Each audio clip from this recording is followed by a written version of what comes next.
Kembali lagi di Cerita Cinta Channel. Jangan lupa like, comment, and subscribe ya. Terima kasih. Naga tertegun sejenak. Ia tidak terima dengan sikap Moza. Pria sekaya dirinya, tampan dengan masa depan cerah, kaya raya hingga 7 turunan, malah ditolak mentah-mentah. Apalagi hanya seorang Moza, wanita yang tak jelas asal-usulnya. Pria itu pikir ketika mengatakan siapa dirinya yang sesungguhnya, maka Moza akan terpikat. Setidaknya wanita itu mempertimbangkan tawaran yang ia berikan. Naga salah, Moza malah mundur, tidak mau terlibat dengan dirinya yang katanya sudah beristri. Dari mana wanita itu tahu dia sudah beristri? Sanrio Group bukan perusahaan abal-abal. Itu adalah perusahaan besar yang sering dibicarakan di media massa. Selain karena besarnya perusahaan, juga besarnya skandal yang ada di dalamnya. Pemilik sekaligus pendiri baru-baru ini terkena kasus. Secara tak langsung, media mengulik silsilah keluarga dari Sanrio Group. Dan si naga ada di dalamnya. Seorang pewaris dengan catatan bersih, tak seperti ayahnya yang memiliki banyak skandal dengan banyak wanita. Naga merupakan sosok pria idaman, tapi tidak bagi Moza. Memangnya mengapa kalau aku sudah menikah? Moza menatap aneh. Itu jelas sebuah masalah. Untuk apa ia hadir dan merusak rumah tangga orang? Pelakor bukan cita-cita Moza, meski beberapa tahun silam itu adalah pekerjaannya. Sepertinya Anda salah paham. Mungkin dulu aku sangat rusak, tapi Moza diam sejenak. Ketika dilihatnya, Sandy mulai terbangun. Anak itu sepertinya sedang mengigau. Bulir keringat sebesar jagung memenuhi dahinya yang lebar. "Mama, takut mama, mama." Anak kecil itu malah menangis dalam tidurnya. Moza ingin turun dari ranjang dan memeluk putrinya, tapi ia tak bisa banyak bergerak. Belum apa-apa, perutnya sudah merasakan nyeri. Luka yang masih basah membuat ia meringis menahan sakit. Sedangkan naga, ia langsung mendekati Sandy, menggendong dan menenangkan anak itu. Sikap hangat naga pada putrinya membuat Moza memalingkan muka. Moza menyeka pipinya yang tiba-tiba basah. Moza tak pernah membayangkan sebelumnya bahwa Sandy akan dapat pelukan hangat dari ayahnya. "Ikut bersamaku," lagi-lagi naga mengatakan ajakan yang sama.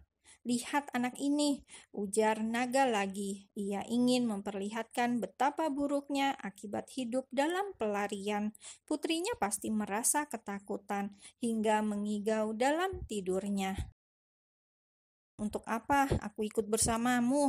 Bila semula nada bicara Moza dingin dan terkesan angkuh, kini ia mulai merendah, bahkan terlihat putus asa. Madam bukan lawan yang sebanding baginya.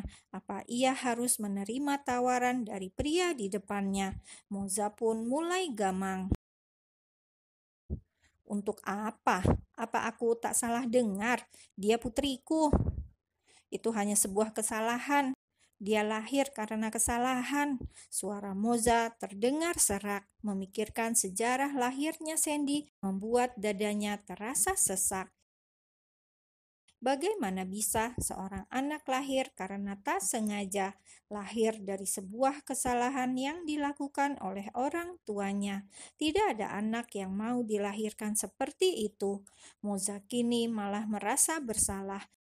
Wanita itu mencela kata-katanya sendiri, seolah kehadiran Sandy tidak pernah diharapkan. Naga menghela nafas panjang, memejamkan mata sejenak, kemudian mulai bicara. "Akan aku perbaiki kesalahan itu." Moza menggeleng pelan, bagaimana cara naga memperbaiki, sedangkan waktu sudah berlalu. Apalagi pria itu bukan pria biasa. Kenyataan bahwa naga merupakan pria beristri membuat Moza tidak ingin meminta dan menuntut apapun dari naga. Moza, aku tidak kenal penolakan dalam hidupku, dan lagi jangan meminta perlindungan dari pria lain. Aku ayahnya. Naga mulai tegas karena Moza terlihat berpendirian teguh. Tapi, lagi, aku tak kenal kata tapi. Sekarang terserah padamu, ikut atau tidak. Yang pasti aku akan membawa Sandy. Naga mulai mengancam, sebuah ancaman secara halus untuk Moza agar mengikuti dirinya. Kau keterlaluan, tidak ada bedanya dengan wanita itu. Moza marah. Ia menyamakan naga dengan Madam Anthony, menjadikan putrinya sebagai sandera untuk mengatur hidup Moza. Terserah apa katamu, yang jelas aku hanya ingin putriku hidup layak. Kamu pikir selama ini bagaimana ia hidup denganku? Wanita itu sedang tersulut emosi. Kata layak melukai hati Moza. Selama ini ia mati-matian agar Sandy bisa memiliki apapun yang ia inginkan. Moza bekerja apa saja demi buah hatinya itu. Meski tak bisa membelikan barang-barang super wah, setidaknya Sandy tidak pernah kekurangan selama hidup bersamanya. Satu-satunya yang tak mampu Moza berikan hanyalah cinta seorang ayah. Sosok ayah yang tak bisa ia tiru, meski ia harus banting tulang, menjadi tulang punggung, tak bisa menghindari hakikatnya sebagai tulang rusuk. Akan lebih baik jika dia tinggal denganku. Tidak peduli mau Moza terluka atau tidak oleh ucapannya, karena naga yakin bila Sandy bersamanya, maka semua akan terjamin. Masa depan yang cerah untuk anaknya, beda bila ikut Moza. Bayang-bayang hitam mengenai Madam sudah pasti menjadi mimpi buruk bagi buah hatinya itu. Aku yang melahirkannya, tidak ada yang bisa merebutnya dariku. Sampai mati pun aku tak akan melepaskan anakku. Kamar yang semula tenang kini menjadi tegang. Naga mendesis kesal, sepertinya isi kepala Moza hanya berisi batu, keras kepala, dan susah diatur. Sadarlah Moza, dia bukan hanya anakmu. Naga geram karena ia merasa Moza terlalu egois. Wanita itu tak berpikir bagaimana nasib Sandy di masa yang akan datang. Harusnya ia terima saja tawaran darinya. Toh Moza tak akan rugi. Perlindungan dan hidup terjamin pasti akan ia berikan. Tuan Sinaga, aku sangat sadar dan aku sangat tahu diri. Itu alasan aku tak akan mengikutimu. Bukankah Anda sudah berkeluarga? Moza kembali mempermasalahkan tentang status naga.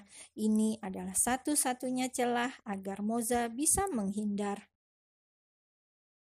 Memang apa masalahnya bila aku sudah berkeluarga? Bukankah pekerjaanmu dari dulu menggoda pria-pria yang sudah menikah?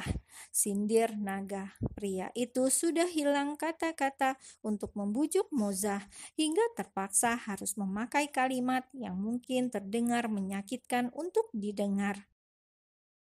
Moza mencengkram kain spray di bawahnya. Ada rasa marah campur kecewa, bukan karena benci pada pria yang mengatai dirinya barusan. Moza hanya marah pada masa lalunya, sebuah masa lalu yang tak mungkin bisa ia elak. Mengapa diam saja? Apa kau marah atas ucapanku barusan? Apa ada yang salah? Naga mengamati gerak-gerik Moza. Ia sedang menunggu reaksi wanita itu. Moza mengangkat wajahnya, menatap naga yang tengah menggendong putrinya. Aku bahkan tidak pernah menggodamu. Kata-katamu terlalu kejam bagi wanita yang sudah pernah melahirkan anak darimu. Naga tersenyum tipis. Moza selalu punya jalan untuk lari dari jebakan kata yang ia buat. Benar, wanita itu bahkan tak pernah mencarinya, meskipun sudah membuatnya hamil. Kejadian malam itu pun ia yang sepenuhnya salah, memaksa Moza untuk membantu dirinya, melepaskan hasratnya yang terlanjur membara. Kamu benar, Moza. Tak sekalipun mencoba untuk menggoda, tapi selalu mengusik.